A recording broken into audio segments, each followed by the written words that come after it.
Hey everyone, back again with Nell Stephenson, the Paleolista. How you doing, Nell? Good, how you doing? Good, good. Well, we've covered food, we've covered exercise. Yeah.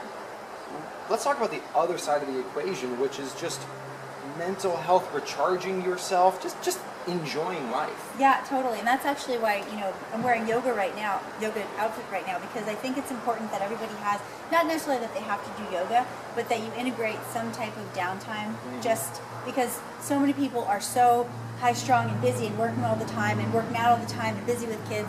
So it's actually, that's all good, but you have to have some time to recharge too.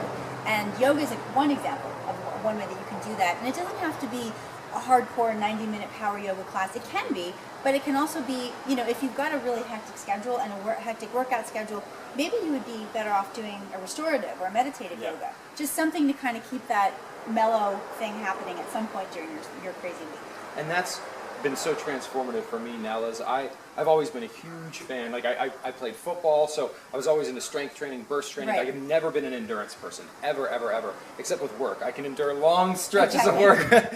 But so I had done strength training at this point for decades. Right. And when I introduced yoga and then more restorative Tai Chi meditation, just stretching activities nearly a decade ago, I got to tell you, back pain, knee pain, energy levels, like combining the really intense with the restorative I really feel it's synergistic, and I hate to use that word, but being able to deadlift 450 pounds and being able to bend over and touch the ground without being warm is pretty cool. I could agree with the latter. I've never actually deadlifted 450, so I can imagine what that must be like.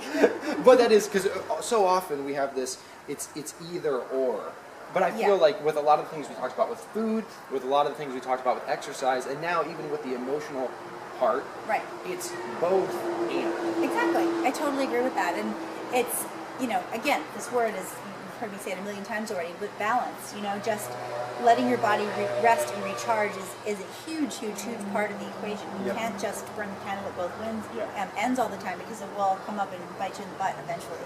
And ensuring that we're in a good place emotionally as well as physically is especially important, because another unifying thing I've seen across all of our conversations is you have to look inwards to see if something is right for you. Oh, totally. And no doctor can tell you. Exactly. I mean, if something's wrong, of course, you need to seek testing or whatever the case may be, but ultimately you're the only one who knows how you feel. Yes. So say you have chronic headaches and you go to the doctor, if your doctor doesn't also ask what you're eating, you might want to have another doctor. But first, you need to look into what you're doing to create these headaches. Are you super stressed out all the time? Are you not sleeping enough? Are you eating a high sugar, high caffeine diet, a high refined sugar diet? Are you eating enough vegetables?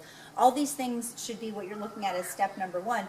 And then in some cases where somebody has an actual problem where they need some kind of a prescription medication, that might be the case for some people in certain situations, but my feeling is that shouldn't be step one, because that's just putting a Band-Aid over a problem. You're treating a symptom and you're not figuring out why, and I would prefer to know why something is happening first, rather than just, I don't care why and I'm just going to put Band-Aids over it. And that focus on being in tune with your body and feeling better, because so much of what we're told to do to make us healthy makes so many of us miserable.